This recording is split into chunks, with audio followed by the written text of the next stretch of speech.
Welcome everyone to this conversation. I want to make sure everybody's here for the same thing. Like what did you come for? I want to hear from maybe 3 or 4 people. What are you hoping to get from this conversation?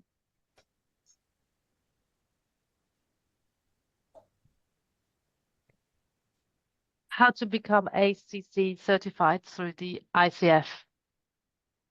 Okay, so how to become ACC certified, and have you already completed your coach training? Yes. Okay, and you're about ready to take the exam, is that right? Correct. Okay, so you are in the right place because we are here to find out about the new ACC exam that's coming out in November, well, this month in 19 days. All right. What else are you guys here for? So who wants to speak next? Maybe I can go next. This is Anna speaking. I've heard that, as you're saying, that in November, ICF will start using a different setup for the ACC exam. So I think I would like to better understand what the difference is between the old version and this one, and also if there is any transition period or any possibility to choose which one we want to utilize, or if there will be just the new version available to us. Right. That's a great question. Yeah, so let me just answer that real quick and give you a little background. So the ICF makes regular updates and changes to their process, which can be kind of disconcerting to all of us. So back a few years ago, they changed their core competencies. They had started with 11 core competencies and they brought them down to 8. And when they did that, it took them a couple years to update everything else related to that, including their exam. In 2022, they came out with a credentialing exam that was used for the ACC, PCC, and MCC. That was a situational exam. And we had a lot of people at the ACC level, particularly not passing the exam and getting very confused because it's actually for pretty senior coaches to understand situational nuances and how to deal with really tricky situations. And so this year, the ICF has responded to a number of complaints about that and has gone back to a knowledge-based exam, which is what they used to have, as opposed to a situational exam. So the knowledge-based exam, they have decided will be used starting November 19 of this year for ACC applicants only. So PCC and MCC applicants will still be taking the situational exam, and the ACC applicants will take a knowledge-based exam. So back to your question, Anna, you have up till March 2025 if you would like to take the PCC level exam, even for your MCC. Some people might wish to do that if you want to go like very quickly from your ACC to your PCC. So if you want to do that in less than a year, like let's say, for example, you were like already did 250 hours of coaching, you're going to coach another 250 hours this year, you might choose to take the PCC level exam just so that you take it once and you're done. Okay. But if you're going to go for your ACC and then take longer than a year to go for your PCC, you're going to take the PCC exam anyway. So I would recommend waiting till November 19. Take the easy one, take the knowledge-based one, multiple choice. So your ACC, I think we all know, is your first level of credential. In order to get your ACC, you'll need to have finished your coach education. So if you went through Awaken, you have everything you need as far as training hours. You also need to show that you've completed mentor coaching. And so if you've been through Awaken and you've gotten your certificate, you will have more than enough mentor coaching hours. And you also need to have passed a an oral exam, so a performance-based evaluation based on the ICF competencies. And if you went through Awaken, you have that as well. And just so you know, at Awaken, when we do the performance evaluation, the oral exam at the end of your course, we always do it at the PCC level. We make sure that you're passing with the PCC markers. We don't use the ACC bars. And so if you take further courses and you have more than 125 hours, you also have an exam that will be passing you at the PCC level. And so you can apply for either this exam or the PCC exam with your Awaken certificate, as long as you've taken enough training hours to get you over the 125 line. All right. So the only other qualification that you need to take this ACC credentialing exam is 100 coaching hours. So you need to have practice coaching 100 hours. Once you've got that checked off, you go to the ICF, and when you get your Awaken certificate, it'll come with an email that gives you screenshots walking you through the whole process, so that you know exactly which buttons to click on and how to answer the questions and what to upload, so that it's really smooth and streamlined to get you to your ACC. All right. So the exam that you'll take happens after you apply, and then you have 60 days to take it on the Pearson VUE platform. All right, so you have everything you need through Awaken other than the 100 coaching hours to take the exam, and it's going to cover 3 parts. One is the ICF core competencies, which you will have seen a million times in the course. One is the code of ethics, which we do cover in the course, but it's going to be really important to you to go back through the whole code of ethics and all of the related FAQs and things that the ICF has on their website, so you really understand it, and also the definition of coaching. So this is what to expect in terms of logistics. So you are going to have 60 multiple choice knowledge questions. So they're not going to be this like endless reading of a scenario where you have to pick the best and worst. That's for the PCC and MCC level exam. For this one, it's very straightforward. You're going to have one correct response only for each of 60 questions. So it's going to happen in 2 sections. So you'll get brief instructions, then you'll have 39 minutes to do the first half. You'll have a scheduled break of 10 minutes, and then you'll have another 39 minutes to complete the second half. Any questions about that? Good to go? All right. So the way that it works is the ICF has a contract with Pearson VUE. And so if you take the exam at home, you're going to want to plan on at least a half an hour of tech stuff before the exam, because Pearson VUE will come into your space with their cameras, and they will make you kind of show with your camera that your desk is completely clear. There's not a Kleenex sitting on it or a piece of paper. There's nothing anywhere near you that could be a prompt for any of the responses. No other tabs are open on your computer, etc. And so they check through a bunch of stuff if you take it at home. If you go to a Pearson VUE testing center, then you kind of skip that tech stuff, because they will take you into a room where you use their computers, their monitors, and you will take it with their proctor on site. We have had a number of people at Awaken, and a lot of coaches that I know, who have requested accommodations.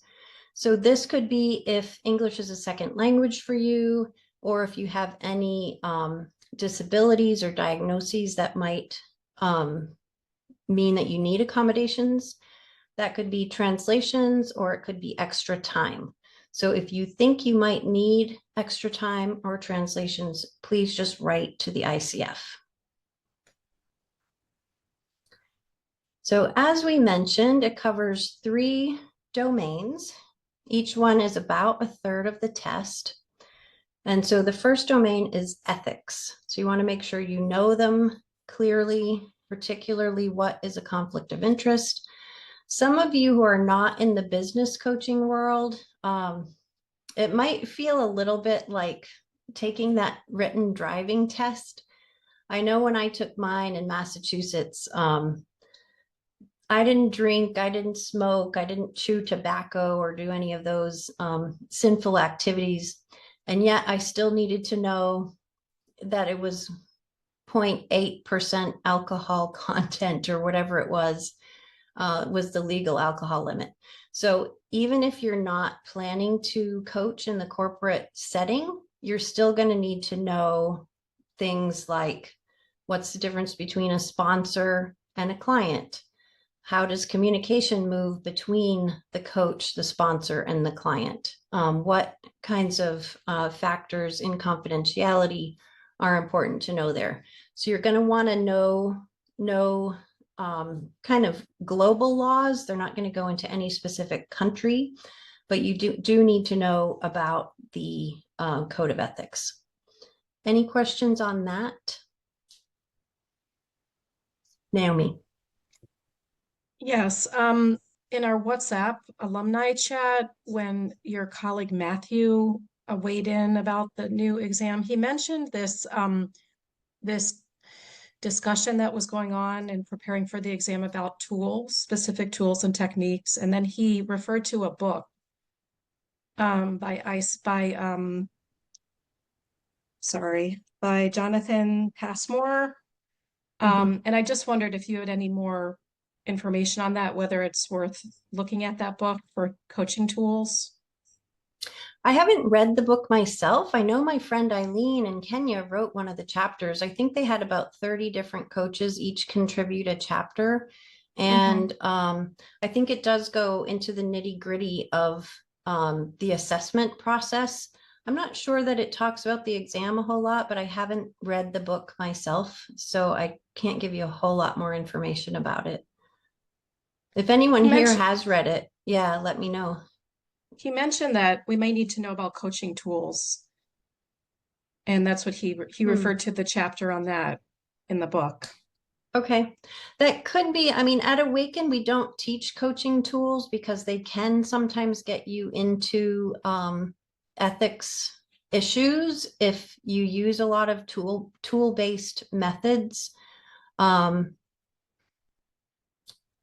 So, I mean, we technically, according to the ICF, when you submit like your recorded sessions, you're not meant to be using non-core competency based tools. That would mean that you're like leading a part of the session a whole lot.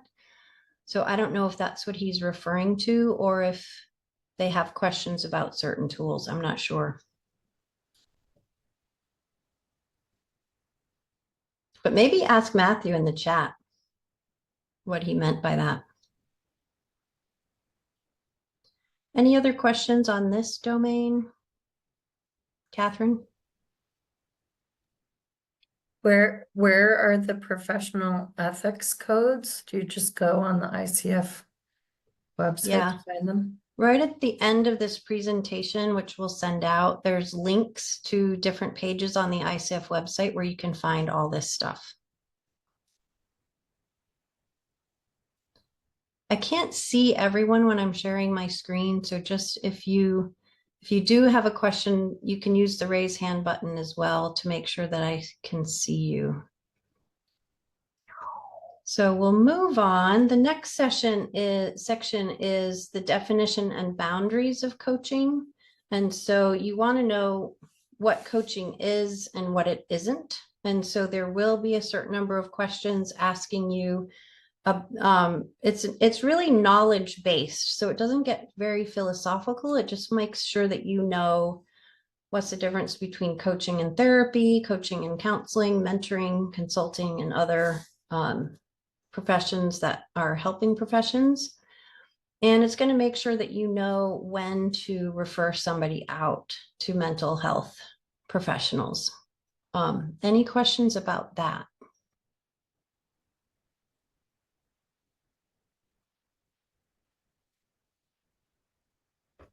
All right. And so the third section is slightly more percentage, it's 40%. And this is about the core competencies, basically. So knowing how to contract with clients, what needs to be in your agreements, all 8 of the core competencies, how to help clients set goals, how to check for motivation, and then just I think when they say coaching techniques and tools, usually what the ICF is referring to is things like the use of silence, the use of metaphor, how to refer people to their own ability to find resources rather than giving advice, that kind of thing. I have not taken the test myself, so this is just my own experience with the ICF talking. Any questions about this? Thank you. Cool. All right. So when you're preparing for the ACC credentialing exam, here's some helpful links. And what I can do is I can also stick these in the chat in a little bit once I stop sharing my screen. And so I would just go back and review what you've learned. If you're an Awaken person or not, just go through your coaching education program materials and then go to these 3 links where you check again the core competencies. You'll have seen them a bunch of times at Awaken. You might find it interesting to look through the ACC minimum skills requirements because it'll give you very specific behavioral skills that they want to be seeing. And then the code of ethics with the definitions and interpretive statements are also there. And then they do have a document for referring to therapy and other professionals.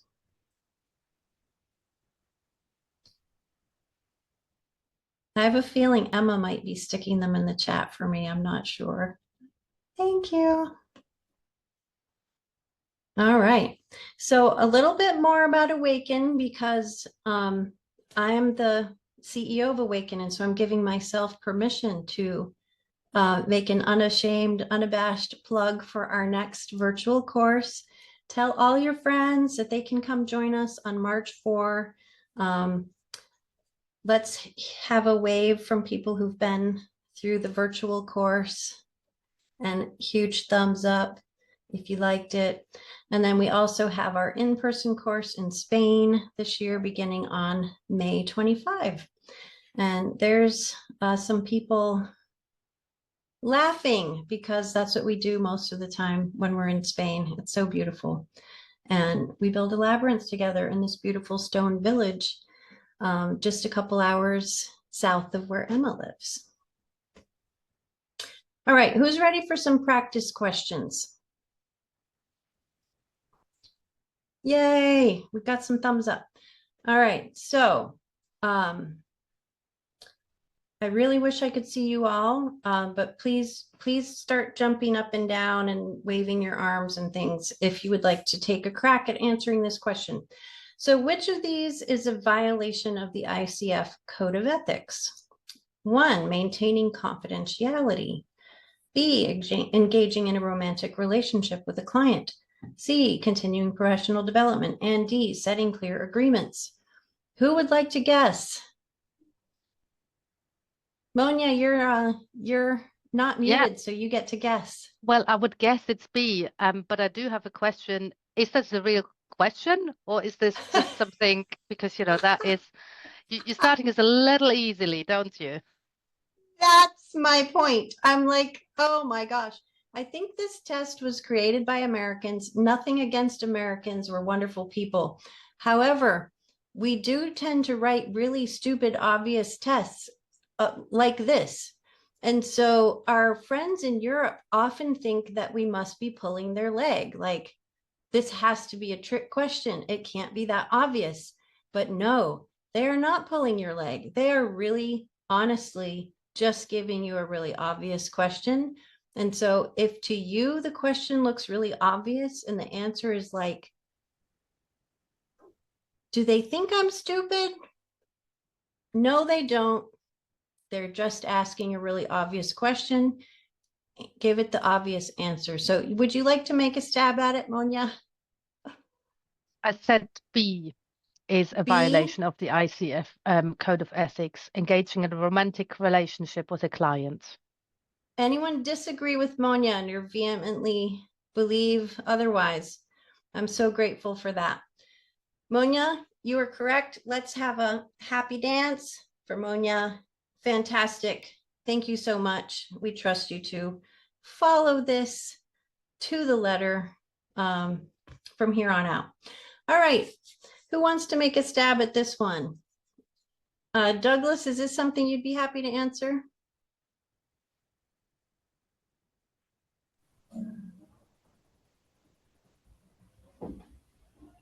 All right, so how must a coach maintain records? Should the coach maintain the records in a folder, in digital and hard copy, in a secure format that promotes confidentiality, or with other records? What's your thought on this? All right, in a secure format, that is C, that promotes client confidentiality. All right, our hearts are racing. We're all wondering, did Douglas get this correct? Did he not? Are we ready to go to the next slide? Yes, he got it correct. Go, Douglas. Confidentiality is the right answer. Thank you. All right. Naomi, would you be willing to answer this next one? We're putting you on the spot. And if we do Sure. get a difficult one, we won't make fun of anyone if you get it wrong either. All right. So after 2 months of a 6-month engagement, the client starts missing appointments. What should the coach do? A, terminate immediately. B, ignore the issue. C, refer the client to someone else. Or D, explore with the client whether or not to continue with the coaching. D. Naomi's going with D. Anyone disagree? All right, Naomi, drum roll. Woo! Another correct answer. Explore with the client whether or not to continue with the coaching. Fantastic. Who would like to volunteer for this one?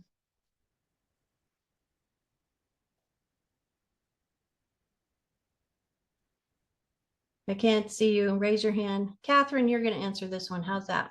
All right. This is making me feel like I need to ask for accommodations because I was still reading the question. Well, we're going to read the question Slow out brain. loud. Okay. We're going to accommodate everybody here. So the client asked the coach for advice about how to carry out a new challenging assignment. What should the coach do? Should the coach give the client the advice? Should the coach suggest that the client ask their supervisor?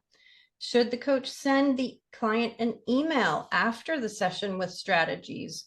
Or should the coach explain the distinction between coaching and consulting and invite the client to identify strategies they could explore together? I'm going with D. Ah, our hearts are racing. Is she correct? We're going on to the next slide. Phew. Catherine, you were correct.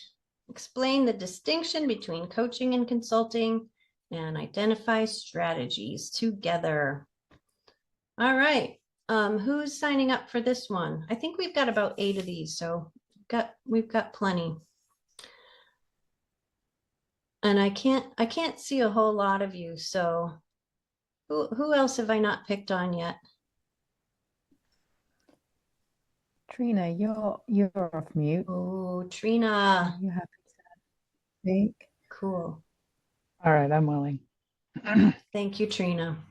So a coach accepts a new client who values the coach's industry work experience. What is the best action for the coach to take? A, the coach should offer advice based on their industry work experience. B, they should clarify the distinction between coaching and consulting. They should provide their coaching credentials in the industry, or they should suggest engagement goals for the client based on the coach's industry experience. As much as the coach would like some of the others, B is still probably the best answer. There you go. We are all tempted to give advice from time to time, and yet we're just gonna explain the difference between coaching and consulting. We're kind of seeing a pattern here with the ICF, aren't we? Yeah. They do not want us giving advice. They want us staying in the coaching mode. And that's true at every level of credentialing, by the way. All right. Thank you, Trina. Who's next?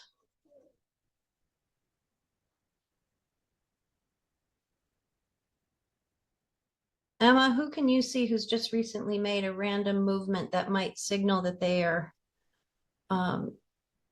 not just brushing their hair out of their eyes, but I can go. Your hand. okay, who's that?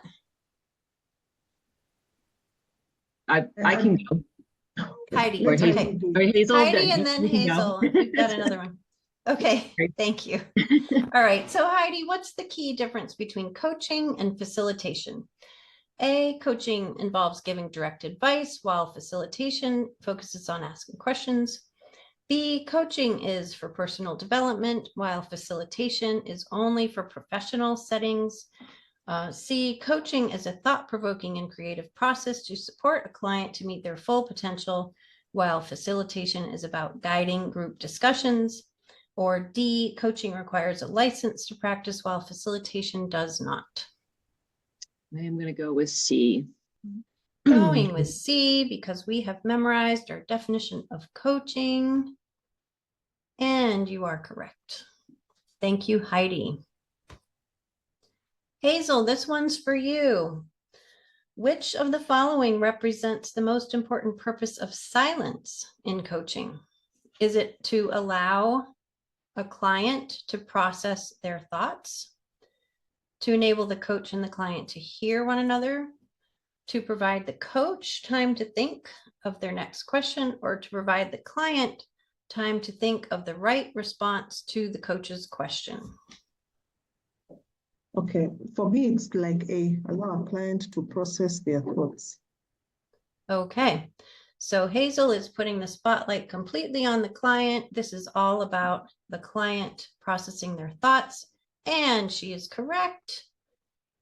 That's what it's for.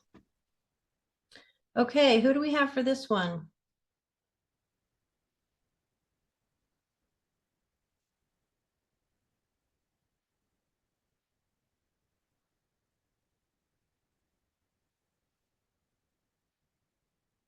Emma, who do you see who's just made a random movement and ducked their head down? No, I'm just joking. You're on mute, Emma. You want to unmute? Try that again. Can you hear me? Yep. So no random movements, but Anita is smiling, and that's drawn my attention. All right. Who's that? Who smiled? Anita. Okay, Anita, that was your problem. Smiling is a dangerous thing to do at Awaken, so this one's for you. Respecting a client's perceptions is a critical element of which coaching competency? Cultivating trust and safety, listening actively, facilitating client growth, or establishing and maintaining agreements? This one's kind of tricky because it's kind of all of the above, but what would you say? Why did I get the tricky one? I know, right? They know you're like a really senior Oh, coach, no, and so they're giving you the hard one. No, I'm out of this for a long time now. So I know, right? Time to review the competencies. I know, What do you I was got? having trouble with some of the easy ones. Okay, let me try. Respecting a client's perceptions is a critical element of which coaching competency? Trust and safety. Isn't exactly. I'm gonna guess A, but it's a guess. Okay, that's a guess. All right. this is what can happen taking these questions. We are recommending you review your competencies because there could be some hard ones in here. So the correct answer is A. Oh my God. Okay, thank you. Oh. I remember. You did good in teaching me. All right, good. Yeah, because you graduated a couple years ago now, right? Yes, that's right. Cool. And it sticks with you. Great. Boy, this is a heart-stopping session together, isn't it? All right. The coach asked the client permission. All right, who's answering this one?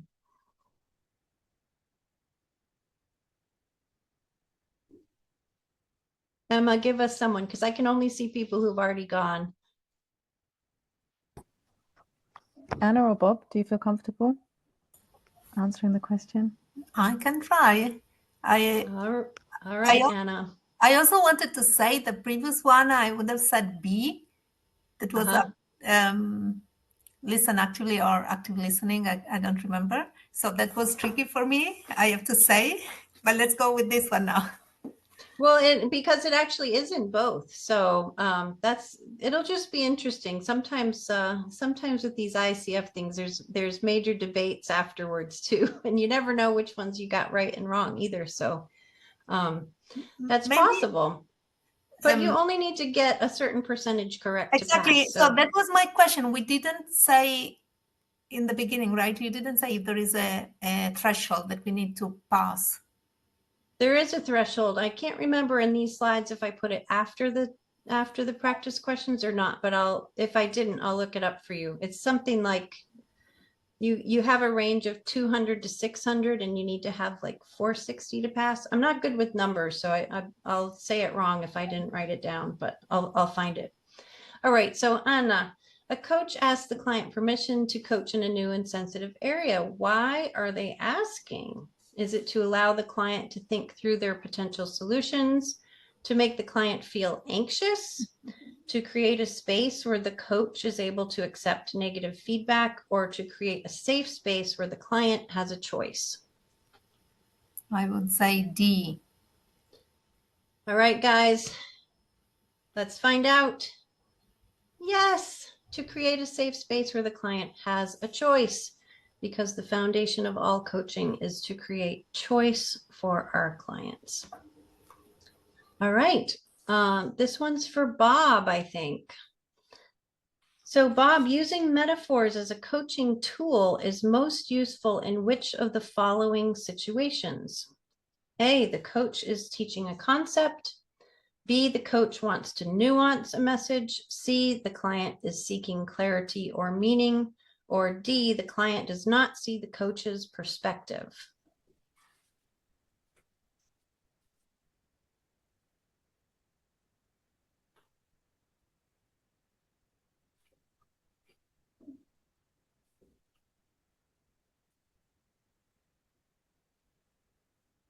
So I'm going to say D. All right. I'm torn. I might want to give you a little hint on this one. Well, I would say C. So hint coming. We've talked about spotlight on coach, spotlight on client, and I'm just going to say with the ICF, they want the spotlight 100% on the client all the time. Then. You're going to say C because it has the word client in the answer. Yeah, not the client word. Is seeking. Yeah. And actually, I don't totally agree with this question because we only use the client's metaphors unless there's a really specific reason not to. The coach is not even adding a metaphor at all. We're using the client's language. So let's see what the answer is here. Drum roll. The client is seeking clarity or meaning. So spotlight always 100% on the client. Everything we do is for the client's choice. Monia, you have a question? Yes, I do. So these are great example questions, and I had the same thought pattern in my head about. I was taught in my coaching training that it's not about my metaphors and my thinking, but it's about, whatever comes from the client. So I could build on a metaphor, but I wouldn't you know, I actually failed a recording because I introduced a metaphor. So that really stuck with me. So I would probably have come to C, but I would have struggled with that question. So how real, in quotation mark, are these questions? These are the questions that the ICF gave as sample questions on their website. Whether or not these exact questions show up on the test, I do not know. So that's why, like, sometimes, I mean, the ICF is made up of human beings, and especially in the assessments, I mean, you get major debates between assessors on exactly how to grade different things. And so if it were me personally, I wouldn't phrase it in that way, using metaphors as a coaching tool. I would say building on a client metaphor could help in what kind of situation. So I agree with you, and I think this question could use an update from the ICF, but this is the one they gave us on this. And cheat sheet, keyword, if you ever have to choose between helping the coach and helping the client, go for the client. All right. The client is seeking clarity or meaning. All right, those were all of our practice questions that we have access to from the ICF. So I'm going to say we passed, because we definitely, okay, I did write the numbers down. Wasn't that great? So the range of scores is 200 to 600. Passing score is 460. So if it was the group of us taking the exam, we would definitely have gone well above the passing rate. And so what happens is you will receive a message immediately from Pearson VUE telling you what your score was and whether you passed. And then a couple days later, you will receive an email that will have your ICF credential, and it will have your Credly badge that you can stick up on LinkedIn, and some other things like that. And if your score was less than 200, then it will give you instructions on how to retake the exam. And you can take it a lot of times. I think it's like 6 times per year or something. So the risk is very small, and the retake fee is $105 US. Any questions about that? All right. Okay, so I think we're done with the information I have for you, and so now it's just open questions.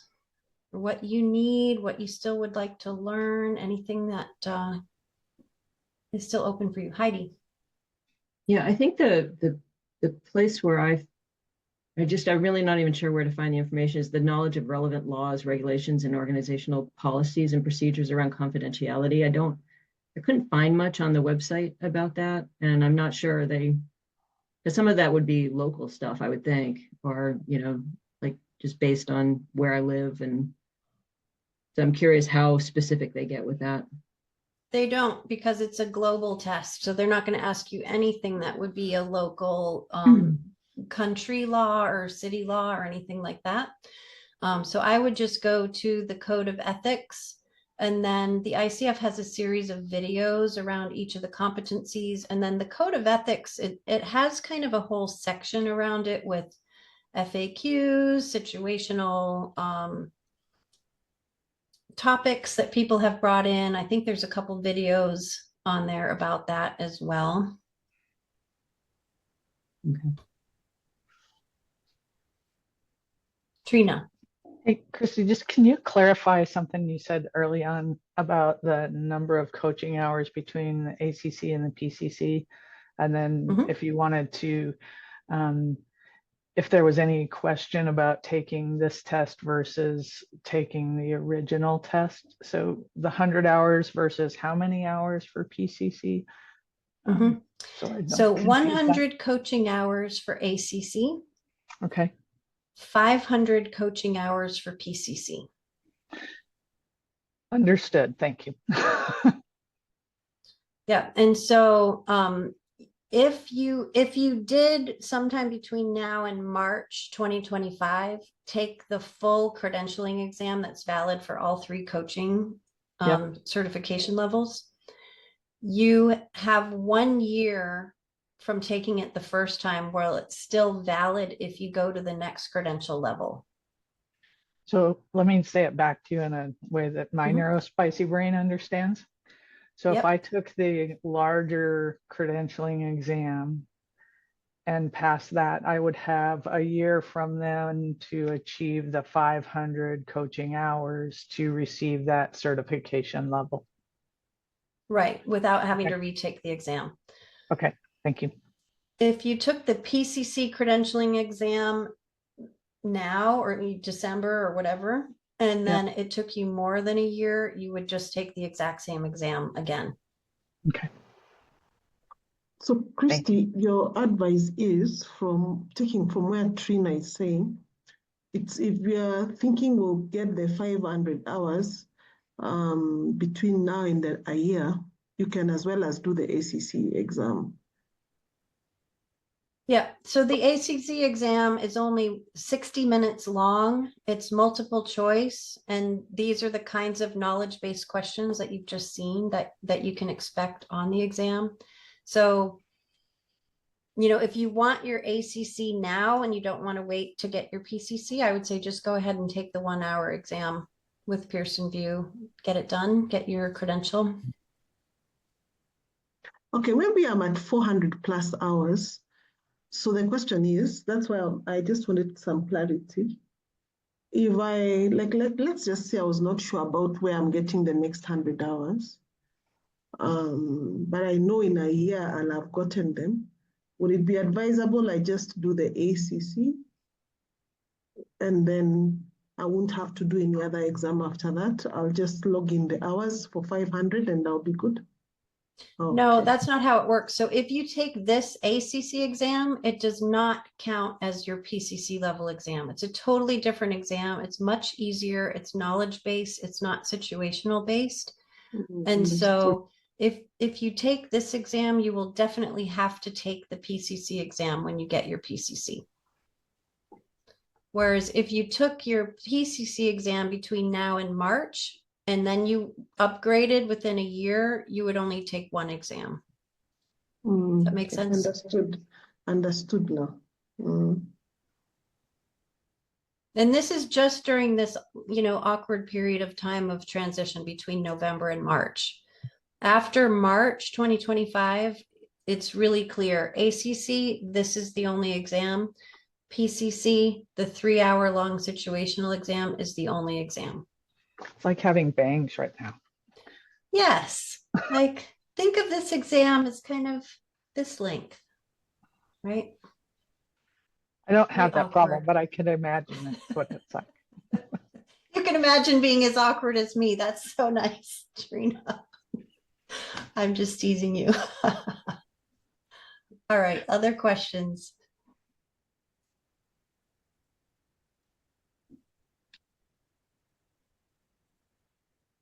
Monia, thank you. I'm glad this has been really helpful for you. Thank you so much for coming. What are the other open questions? I think, Christi, I have a question. I remember you mentioned earlier that when you send the Awaken certificate in that email, there are screenshots, right? How to log into the ICF website and where to find all the information to register for the exam. I'm wondering, as I got my certification already like a while ago, at least a year and a half ago, and I know that ICF is changing every now and then how to access things on the website. I was wondering if there is anything that you can attach to this slide deck when you send this out, or I don't know. I'm not 100% sure if what I did receive 1.5 years ago is still the way to go. That is a great question. Do you still have it, by the way? I need to check. I'm sure I have it, but I need to find it in my folders. Okay, so the thing to do, if you don't mind having some community contribution here, is first of all, you can request it again, write to communitycare@awakencoaching.com. And our team will get the email to you again if you can't find it. And then if you would go through the process with the screenshots the way they are in your email, and then if you get to at any point where you're like, wait a second, ICF changed their website, just say that to Community Care, and Emma and the team will fix it up for everyone. Okay, but I'm not gonna do it now, maybe in a couple of months. So anybody who does it, if you have any trouble or any new information that we should know about, oh, the screen isn't there anymore, they changed whatever, just tell us at communitycare@awakencoaching.com, and our team will make sure that we get you the right information. Thanks. Thank you.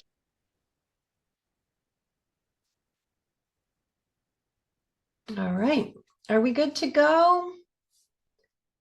Stay active in the community, ask all your questions that you need. Thank you, Monia, and everyone who's here today. It's always fun to be with you, and even if exams aren't my favorite topic, and probably not yours either, it's fun to be in it together. And we had one more Awaken grad just pass the PCC credentialing exam today, so I hope that he'll be happy to let me share with you his name. But we're always celebrating with you guys when you get to your next level. So let us know when you pass and how much fun you had on the exam. We'd love to hear from you. Thanks, Christi. Thank you, Christi. Bye, guys. Thank you, everyone. Thanks so much. So great to see everyone. Bye.